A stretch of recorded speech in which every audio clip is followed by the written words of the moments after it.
안녕하십니까. 아시아 최고의 리그, K리그, 그 중에서도 K리그 1과 2, 그 안에서도 지역번호 04 땡을 쓰는 4개 팀을 리뷰하는 축구 공사 시간이 돌아왔습니다. 이, 뭐, 무려 한 분이나 이제 제 방송을 봐주시는 분이 계시긴 하겠지만, 제가 커뮤니티에 글을 올리기로는 이제 치지직에서 이제 마지막 방송까지는 아닐 것 같고, 컨텐츠 제작을 당분간 중지를 하게 됐습니다. 마지막 방송이라고 뭐 이렇게 얘기할 만큼 거창하게 시청자가 많았던 것도 아니고, 그렇다고 뭐 그 방송의 퀄리티가 굉장히 높아가지고 막 그 어느 사람들이 그건 다 궁금해하는 그런 방송도 아니었기 때문에 뭐 그냥 단순히 방접이라고 얘기하는 것도 웃기긴 하지만 컨텐츠 제작 중단을 하게 되었습니다. 사실 방송도 굉장히 재밌었고 작년에 좀 잘 해보려고 하던 시기도 있었는데 좀 개인적인 사정에 의해서 좀 그거에 연속되지 못한 점은 좀 아쉽게 생각을 합니다. 뭐 어찌되었건 K리그는 오늘도 열렸고 그중에서 11라운드가 진짜 방금 전에 끝났어요. 7시 경기가 있었고 7시 경기가 진짜 방금 전에 끝났습니다. 그래서 지금 뭐 거의 뭐 경기 끝난 지 5분도 안 돼가지고 지금 경기 리뷰를 하고 있는 거예요. 엄청난 실시간성이죠. 네. K리그 1은 2에 비해서 일정이 조금 빠르다 보니까 이제 어린이날 때 있었던 경기였고 어린이날답게 이제 첫 경기 출전을 한 김현호 선수가 헤더골을 넣으면서 1대 0으로 앞서 나갔고 밥신 선수가 이제 후반전에 추가골을 넣으면서 2대 0으로 앞서가다가 이제 안양의 무서운 반격에 이제 추가 시간에 한 골을 실점을 하면서 2대 1로 대전이 승리를 거뒀습니다. 김현호 선수는 현재 이제 대전 하나시티즌의 유스죠. 충남기계공고 소속의 선수이고 또 준프로 계약을 올 시즌 초에 했던 아주 유망한 공격 자원이라고 볼 수 있죠. 키도 상당히 크고 또 키가 큰 장점을 살려서 헤더로 골을 넣으면서 뭐 멋있게 데뷔골, 그것도 K리그 1에서 아주 멋있게 데뷔를 한 선수입니다. 뭐, 물론 후반전에 이제 교체를 하기는 했지만, 김현호 선수의 골을 사실 아무도 예상을 못했거든요. 그러나 이제 흔히 말하는 이제 잘 되는 선수, 큰 선수들은 이제 데뷔전에 굉장한 임팩트를 주지 않습니까? 뭐, 손흥민 선수의 데뷔골도 그랬고, 뭐, 메시 선수가 됐든 호날두 선수가 됐든 데뷔전에서 약간 결승부를 싹들이 좀 보이기 시작하긴 하죠. 물론 그렇게 다 데뷔전을 잘 치렀다고 결승부를 싸게 되는 건 또 아닙니다. 꾸준함을 보여주는 거 역시 좋은 선수의 미덕이죠.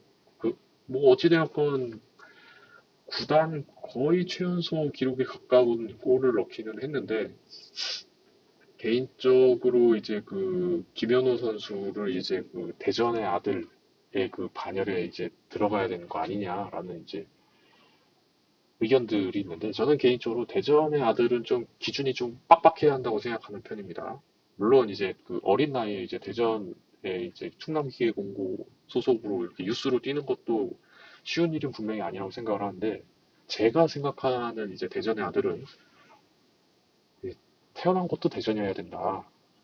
저는 오히려 이제 좀 반대로 생각을 하고 있어요. 뭐 지금은 대전 하나 시티즌이기 때문에 좀 유소년 쪽에서도 좀 더 좋은 지원을 받으면서 축구를 할 수 있기 때문에 이제 다른 지역에서 오히려 충남기계공고를 이렇게 넘어오는 선수들이 있을 거라고 생각을 하는데 이제는 좀 옛날엔 그렇지 않았거든요. 그렇죠. 대전의 아들 되기 힘듭니다. 네. 저는 로컬 출신이어야 해요. 그러니까 또 대전 하나 시티즌이 됐기 때문에 그 타 지역에서 넘어오는 사람들이 분명히 있을 거고 물론 어린 나이에 고등학생 정도 나이에 이렇게 와서 고생하는 것도 이제 뻔히 알고는 있지만 저는 대전의 아들은 로컬 출신이어야 한다. 대전 출신의 대전에서 나고 자라. 대전 하나시티즌에 입단해서 선수로서 성장하는 모습을 보는 게 이제 저는 이제 좀 더 대전의 아들의 아니 그게 대전의 아들이라고 생각을 하는데 글쎄요 그 약간 조금은 좀 허술해진 면이 있습니다. 물론 이게 대전의 아들이라는 거는 사실은 이제 팬들이 좋아하는 선수들을 지칭하는 얘기이기도 해서 사실은 그러한 기준이 없습니다. 뭐 사실 대전에서 뭐 그 대전 유스를 거치고서 데뷔했으면 뭐 대전의 아들이지라고 생각할 수도 있고 저처럼 아예 로컬까지 완벽해야 된다라고 생각하는 사람도 있는 거예요. 그러나 개인적으로는 이제 황인범 선수와 그 이전에 이제 몇 명의 대전의 아들들 숨겨진 대전의 아들들이 있었어요. 그분들이 조금은 아쉬워하지 않을까 하는 생각이 들긴 합니다. 물론 뭐 잘하는 친구가 대전에서 어릴 적부터 뛰어서 그것도 좋기는 하지만 저는 로컬이어야 한다라고 생각을 합니다. 그렇죠. 오히려 로컬 출신인데 대전에 유스를 나오지 않았어. 그러면 저는 그건 또 대전의 아들이라고 생각을 하거든요. 왜냐면 로컬이니까 로컬이 대전이었기 때문에 대전에서 축구 잘해서 또 좀 더 좋은 유소년 시스템을 가진 곳에 가서 축구 유학을 하다가 이제 다시 돌아와서 대전에서 뛴다. 이것만으로도 전 충분한 스토리가 된다고 생각을 하는데 지금은 이제 대전의 유스가 대전의 프로로 데뷔를 하면은 이제 대전의 아들 취급을 해주는 게 이제 요즘에 트렌드인 것 같아요. 어, 네, 뭐 전북과의 경기가 이제 지난 화요일 날에 열렸었고 이때 경기가 제가 이때 화요일이고 오후 2시였기 때문에 못 봤어요. 네, 이때 뭐 하이라이트를 사실 조금 보기는 했는데 전북이 조금 몰아치는 모습을 많이 보여주더라고요. 그렇지만 대전이 좀 어느 정도 잘 버텨주면서 1대1 무승부로 끝난 걸로 기억을 하고 있습니다. 네, 그리고 오른쪽에 이제 계속 이제 얼굴을 보이고 있는 박규현 선수는 18라운드였고 이때 울산과 대전과의 거의 그 4월 1일 날의 경기는 18라운드를 땡겨서 펼친 거였는데 뭐 두 팀 모두 좋은 경기 보여줬지만 결국엔 대전이 이겼었습니다. 뭐 18라운드까지 사실 리뷰를 할 수 있을 거라 생각을 했는데 개인적인 사정으로 인해서 뭐 오늘 11라운드까지만 리뷰를 하고 아마 치즈직에서는 치즈직뿐만이 아니라 아니죠 치즈직만인가? 뭐 하여튼 인터넷 생방송을 할 일은 아마 거의 없을 것 같습니다. 네, 그거 말고도 이제 다른 일을 좀 해보고 싶은 게 좀 생겨서. 12경기 수, 이거 그러니까 11라운드를 기준으로 돌리다 보니까 이제 12번째 경기, 이제 지난주랑 사실 똑같은 순위표인데요. 대전이 이때도 1위였지만 지금도 1위입니다. 아직 1위 자리를 고수하고 있고, 이제 대전 하면 또 이제 또 다른 구단인 이제 한화 이글스도 같이 1등을 하고 있어서 뭐 스포츠에도 이제 대전이 된 거 아니냐 막 이런 얘기를 했었는데 아주 놀라운 일이죠. 과거에 대전이 축구로 1등을 했던 기간이 없었던 거는 아닌데 예 그렇기는 한데 그때 당시 이제 당시 삼성화재 배구단이랑 이렇게 쌍두마차처럼 이렇게 표현을 할 때도 있긴 했지만 그게 어느새 돌고 돌아서 삼성화재 배구단은 이제 쪽 그게 막 예전처럼 압도적인 포스를 갖고 있지 않고 대전과 하나 이글스가 이상하게 잘 나가는 요즘입니다. 글쎄요. 뭐 뭐가 됐든 다 흥망성쇠가 있는 반면인데 대전의 흥망성쇠는 사실 조금은 예상이 가능했어요. 대전 하나시티즌 그러니까 하나금융그룹이 대전에 투자를 하면서 그거에 대한 이제 효과가 이제 나타날 때가 됐다. 이때쯤이면 효과가 나겠다라고 했던 시기가 어느 정도 있었는데, 그렇게 예측했던 시기보다는 조금 늦게 나타나고는 있지만, 대전 하나시티즌이 일단은 선두를 달리고 있고, 문제는 이제 5월까지는 그렇게 넘긴다고 쳐도 6월에 이제 주축 선수 일부 약 4명의 선수가 이제 김천 상무로 입단을 하게 됨에 따라서 그에 따를 공백들을 과연 어떻게 메울지 앞서 얘기했던 김현호 선수를 콜업해서 쓸 거라고 생각은 안 하지만 이런 선수들의 공백을 이제 여름 이적 시장을 통해서 메꿔낼지 아니면은 이제 기존에 워낙 선수 층이 두껍다 보니까 기존의 선수들을 활용을 해서 극복을 할지는 지켜볼 노릇이죠. 이것을 잘 넘겨야지 이제 그 황선홍 감독도 이게 괜히 대전의 감독이 아니구나라는 생각을 할 수 있을 것 같습니다. 어, 아산 K리그 2에 있는 저희 축구공사에 해당하는 세 개 팀은 이번 주 전패했습니다. 네, 아산이 이제 어제 먼저 빠따를 맞았는데 상대가 필이면은 1위인 인천이에요. 윤조환 감독이 이끌고 있는 인천에게 정말 아무것도 못했습니다. 아산이 하려고 했던 모든 것들을 마치 알고 있었다는 듯이 상대를 했고 아산도 인천을 막기 위해 좀 부단히 노력을 했지만 아산이 정말 아무것도 하지 못했습니다. 네, 3대 0이라는 스코어가 뭐 얘기해주고 있죠. 저는 늘 얘기하지만 3대 0이면은 실력패다. 이거는 실력패다. 3대 0이기 때문에 이거는 실력패다라고 항상 얘기를 하는데 아산이 운이 없었던 것도 아니었던 것 같아요. 나름 경기 자체도 좀 공정하게 흘러갔던 것 같고 대신에 인천이 워낙 압박이 좋았다. 아산이 수비 지역에서 이제 미드필더 공격으로 이렇게 쭉쭉쭉 대나무처럼 올라가는 그런 좀 스피디함을 갖고 있는 팀인데 인천이 이러한 아산의 패턴을 죽이기 위해서 공이 빼앗기거나 역습할 상황이 되면은 공격 지역에서 그대로 압박을 해주면서 묶어놓고 그리고서 이제 볼이 돌면서 천천히 내려가게 되면은 그러면 이제 공격진까지 중앙선 아래쪽이나 중앙선 부근까지 내려오게 되면서 아산의 전진을 막는 아주 단순하지만 효율적인 방법으로 아산의 공격진을 꽁꽁 묶었습니다. 그에 반해서 이제 김종민 선수를 비롯한 공격진에서도 좀 이러한 거에 대한 약간의 탈출구가 필요했을 것 같은데 또 인천의 수비도 그에 못지않게 아주 좋았습니다. 아산은 현재 지금 5월이죠, 지금. 인천과의 홈 경기가 끝나고 이제 경남과의 17일 토요일 날 경남과 어웨이 경기가 있습니다. 경남도 뭐 만만치 않은 팀이고 앞서서 상대한 적이 아직은 없지만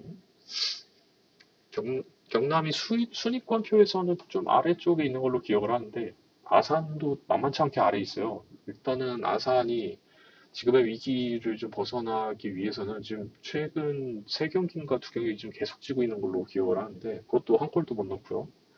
이런 것들을 극복하기 위해서는 조금 더 스피디한 면이 그리고 약간 단조로운 패턴이기는 하지만 이 단조로운 패턴을 극복할 수 있을 만한 좀 시야가 넓게 경기를 할 수 있게 공을 돌릴 수 있는 그런 좀 전술이 필요하지 않을까라고 생각을 합니다. 뭐 실제 아산의 팬분들은 좀 답답할 거예요. 왜냐면은 개인적으로 생각을 했을 때는 작년에 있었던 선수들의 역할을 지금 들어온 선수들이 완벽하게 대체를 못하는 건 뭐 당연한 일이긴 한데 그렇다고 또 그 선수들의 퀄리티가 낮아졌다라고 생각하기는 좀 어렵거든요. 그러니까 이 선수들을 조금 더 조화롭게 써서 좀 좋았던 기간이 있었는데 다시 또 조금 파악이 된 것처럼 좀 억제당하는 느낌이 좀 많이 들고 있습니다. 이번 시즌 아사는 쉽지 않을 것 같아요. 아마 이런 것들을 계속 반복하고 얼마나 빠르게 고쳐 나가느냐가 이번 아산 성적의 키 포인트가 될 것 같습니다. 청주도 무득점으로 패배를 했습니다. 2대 0으로 패배를 했고, 전반에는 비가 왔었거든요. 전반에는 비가 와가지고 청주가 또 이게 개인적인 편견이지만 수중전에 굉장히 강하거든요.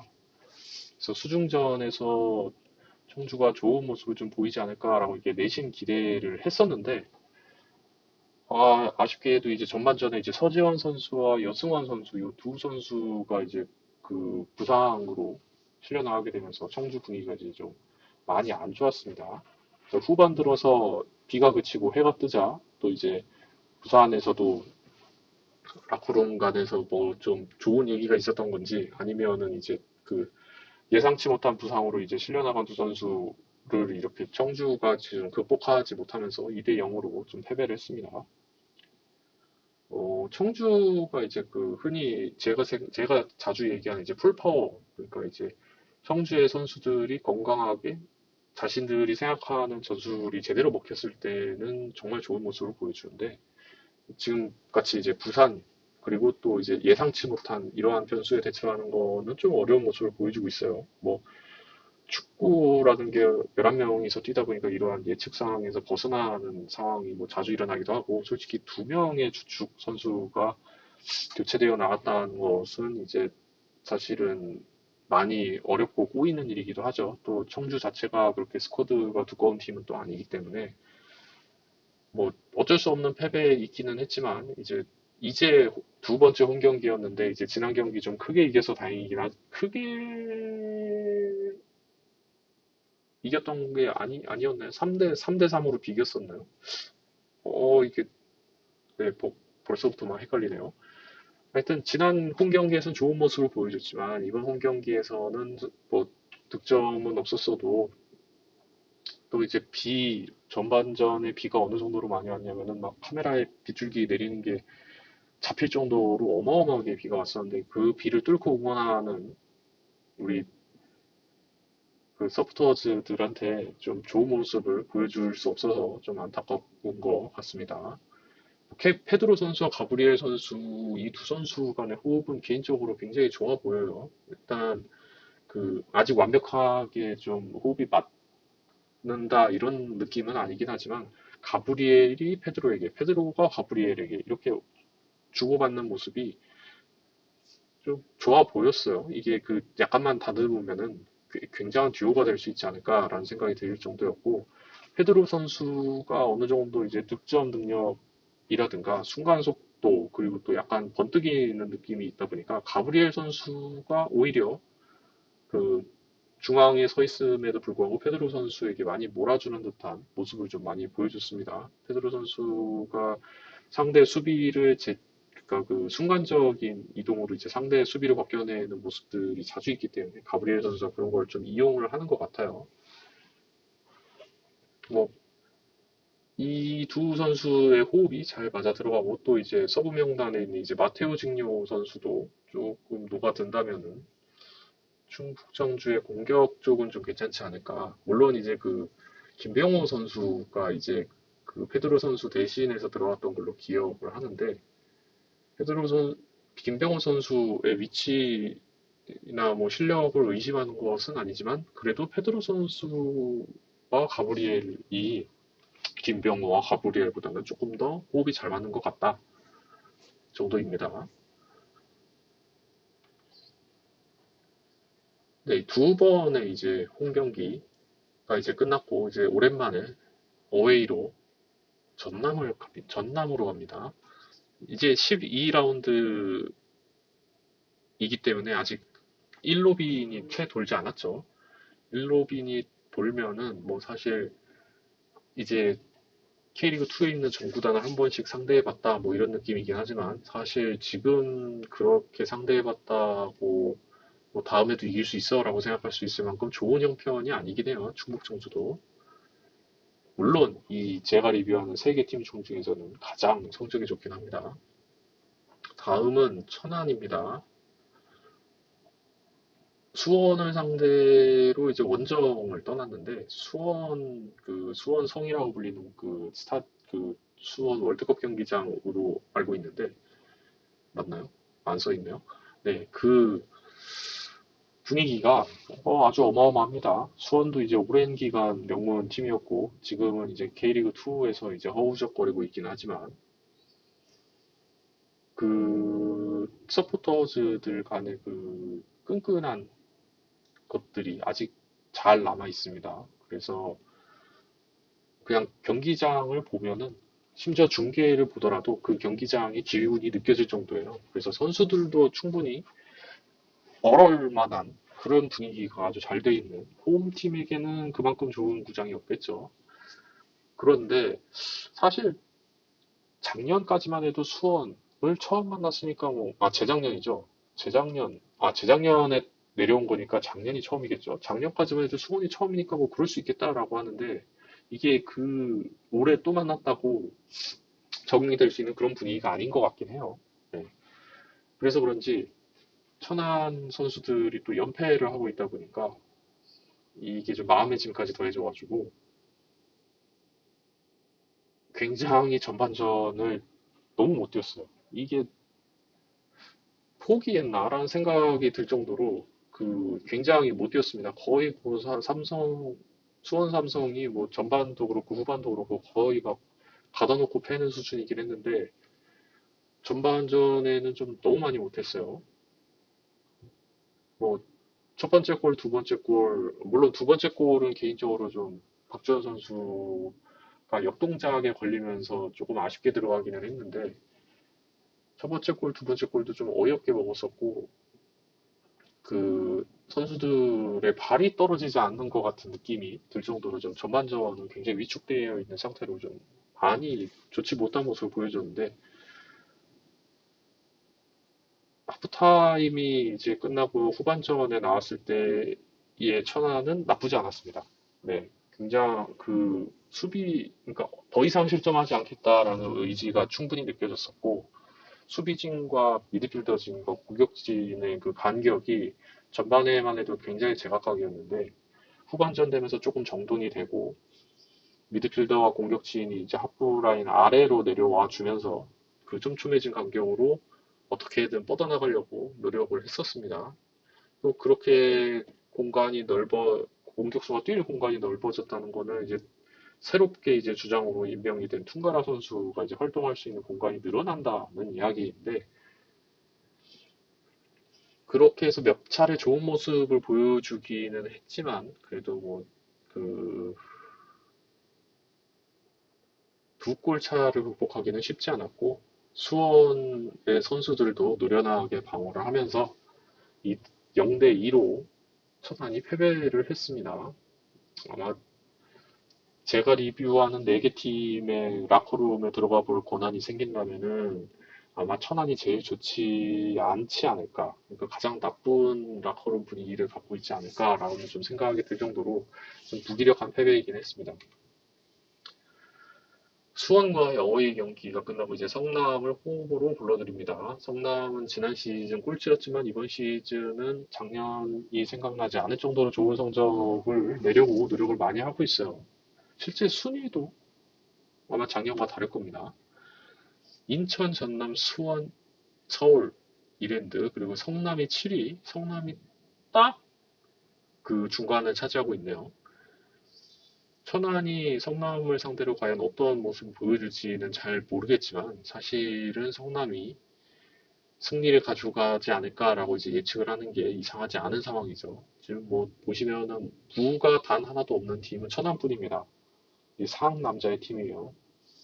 이기거나 아니면 지거나예요. 이게 얼마나 대단합니까? 저는 이런 상남자의 팀을 굉장히 좋아하는데 기왕이면 승이 좀 더 많았으면 좋겠죠. 인천도 아쉽게 일부가 있다. 1위인 인천마저도 일부가 있기 때문에 천안의 이런 상남자적인 행보가 좋기는 하지만 좀 이기는 쪽으로 가는 게 좋지 않을까라고 지금 생각을 하고 있어요. 이제 조금만 있으면 두 경기만 더 하면 이제 한 바퀴를 도는 거기 때문에 이제 맞을 만큼 맞았다 하면서 이제 좀 반격을 했으면 좋겠습니다. 청주는 그 경기 자체에서 그 뭐라 약간의 그 시원한 맛은 없는 반면에 성 의외로 조금 순위를 챙기는 느낌이에요. 사실 저는 청주랑 천안이 거의 뭐 뒤에서 1, 2등 왔다 갔다 할 거라고 생각을 했는데 삼승을 거둔 팀이 의외로 많지 않습니다. 충남 아산도 사실 경기력 자체는 상당히 좋아 보였는데 무가 많았죠. 승은 별로 없었어요. 그래서 저는 제 체감상으로는 충남 아산은 한 7위, 충북 청주는 한 11위, 천안은 꼴찌 막 이런 느낌이었는데 뭐 제 느낌과는 완전히 다르죠. 이게 사람의 느낌이라는 건 이게 믿을 게 못 되나 봅니다. 인천, 전남, 수원, 서울, 부산, 부천 뭐 이런 팀들이 뭐 사실 승을 지금 쓸어가고 있죠. 전남이 그나마 좀 무가 많은 편이긴 한데 9승 1무 1패. 뭐 그냥 만났다 하면 이긴다는 얘기예요. 인천은 누가 인천에게 1승을 거뒀는지 좀 궁금하기도 하네요.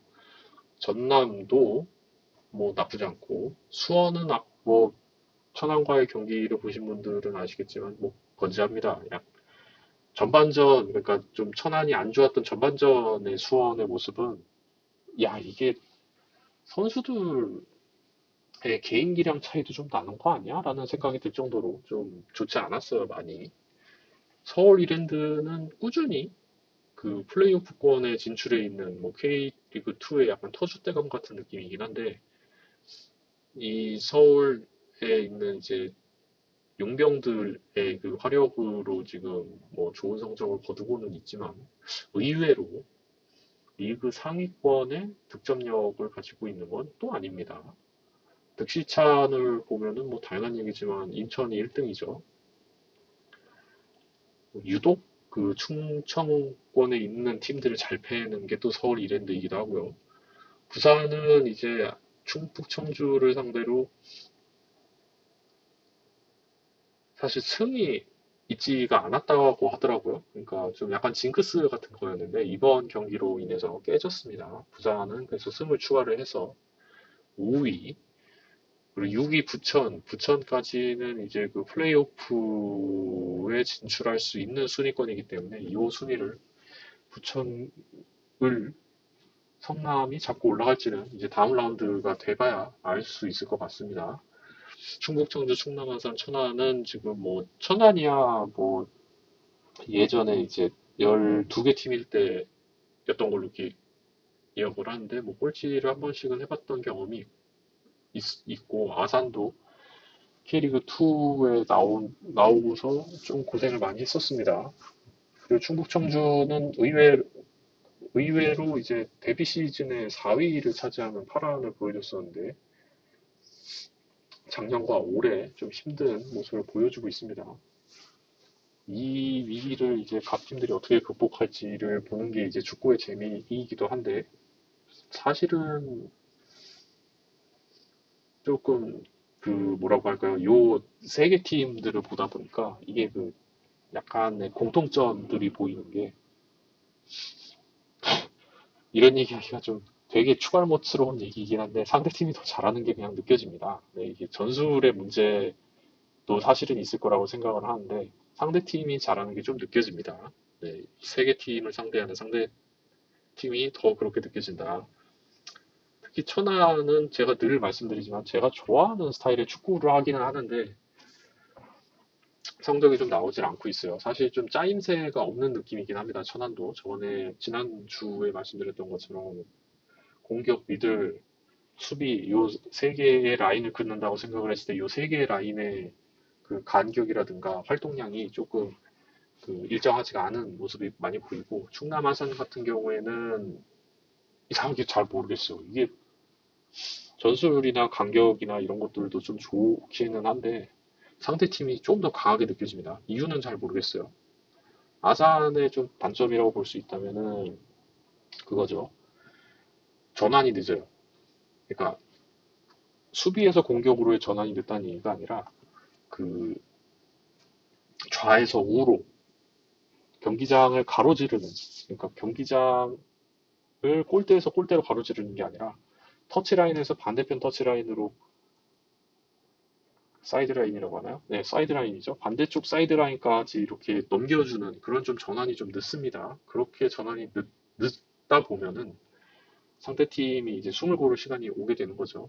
그렇기 싫다면은 직선적으로 좀 빠르게 구사를 할 필요가 있거든요. 그런데 그렇게 직선적으로 빠르게 구사를 하지 못하고 있는 충남 아산입니다. 충남 아산의 골이 언제 들어갔었는지 사실 좀 기억이 잘 안 나요. 지금 두 경기 연속 무득점 패배를 하고 있고 천안은 지난 경기에 득점은 했지만 졌고 충북 청주도 지난 경기 때 득점을 했지만 지진 않았죠. 뭐 비겼던 걸로 기억을 하는데 충북 청주 같은 경우에는 풀파워일 때는 아까도 얘기했지만 좋습니다. 뭐 그렇지 이 선수는 이렇게 써야지 하는 느낌으로 이렇게 잘 풀리는 반면에 조금 기량이 순위권에서 좀 차이가 나는 팀들을 만나게 되면 약간 무기력하게지는 모습이 좀 있어요. 그러니까 충북 청주는 좀 미세한 차이로 한 방에 무너진 느낌입니다. 물론 그 미세한 차이가 프로들 사이에서는 어마어마한 차이일 수도 있겠죠. 네, 뭐 이렇게 축구공사의 마지막이 될지도 모르는 에피소드가 끝났습니다. 11라운드 리뷰를 여기까지 마치고요. 또 작년에는 이제 그 일신상의 이유로 인해서 막 지금처럼 이야기를 하면서 그 리뷰를 하지 못하고 막 채팅 텍스트로 리뷰를 하고 했었죠. 그래서 올해도 그렇게 텍스트로 리뷰를 할까라고도 생각을 해봤는데 사실 좀 쉽지가 않네요. 제 생업과 같이 방송 활동을 하려다 보니까 일주일에 한 번 어쩌다가 이렇게 오후 밤 9시 반, 뭐 물론 지난주까지만 하더라도 지지난주까지만 하더라도 뭐 오후 7시면 끝나는 뭐 그런 방송이긴 했지만 3, 40분 정도 일주일에 한 번 하는 이런 방송마저도 어렵게 만드네요, 생업이. 물론 또 사실은 좀 그런 것도 있기는 했어요. 주말마다 축구 경기를 4경기나 챙겨본다는 게 사실 굉장히 어려운 일이더라고요. 쉽지는 않았습니다. 그래서 이게 점점 퀄리티가 많이 떨어지긴 했어요. 저도 느끼고 있고 좀 반성을 하고 있습니다. 그런데 여기서 퀄리티를 올리기에는 생업과 방송을 경험을 하기가 영 쉽지 않네요. 그리고 또 이제 지금은 이제 축구 리뷰 방송보다도 또 다른 것이 좀 해보고 싶은 것이 생겨서 아쉽지만 축구공사라는 이 콘텐츠를 당분간은 네, 방송을 하지 않고 또 취지직에서도 당분간 콘텐츠를 생산하지 않을 것 같습니다. 네, 뭐 사실 방접이라고 할 정도로 뭐 앞서서도 얘기했지만 그렇게 거창한 것도 아니고 뭐 어마어마한 팔로우 수를 갖고 있는 그러한 방송인도 아니고 그렇다고 방송인이라고 하기에는 아직 일반인의 향기가 물씬 풍기는 그냥 취미 활동으로 하는 방송 생활이었기 때문에 좀 아쉽기는 합니다. 이게 혼자서 하는 취미라고 해도 사실 무관하거든요. 뭐 지금도 이렇게 한 분의 시청자분이 오셔서 이렇게 보고 계시긴 하지만 혼자 하는 취미에 가깝긴 하거든요. 이게 그냥 방구석에 앉아서 혼자 좋아하는 축구를 보고 나서 그냥 말도 안 되는 감상 그리고 또 이제 한국 남자라면 누구든 얘기할 수 있는 축구라는 주제로 이렇게 얘기를 하면서 때로는 맞고 언제는 맞긴 해. 때로는 맞고 뭐 대부분이 틀리는 그런 방송을 무책임하게 하고 있었지만 그렇기 때문에 무책임하게 방송을 이 축구공사라는 그 방송을 좀 접게 됩니다. 네, 뭐 사실 대전이 잘해서 그만두는 것도 아니고요. 나머지 세 개 팀이 못해서 그만두는 것도 아닙니다. 그냥 개인적인 사정에 의해서 그렇게 된 거고 언젠가는 요 네 개 팀들 중에 한 팀의 홈 경기장을 직접 방문을 하는 그런 방송도 생각을 하고 있었는데 아쉽지만 여기서 축구공사는 마무리하도록 하겠습니다. 오늘 리뷰 방송은 여기까지고요.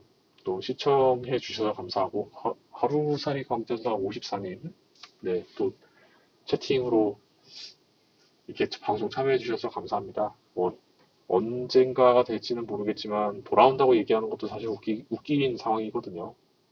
그래서 뭐 오늘 리뷰 여기까지 하도록 하고 돌아온다면 사실 치즈직으로는 안 돌아오지 않을까 하는 생각도 좀 들긴 하지만 예, 뭐 플랫폼을 탓하는 건 아니에요. 그냥 제가 재미가 없는 거죠.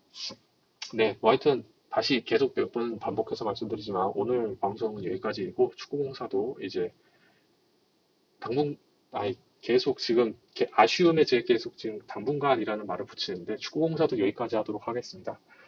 네, 시청해주셔서 감사합니다.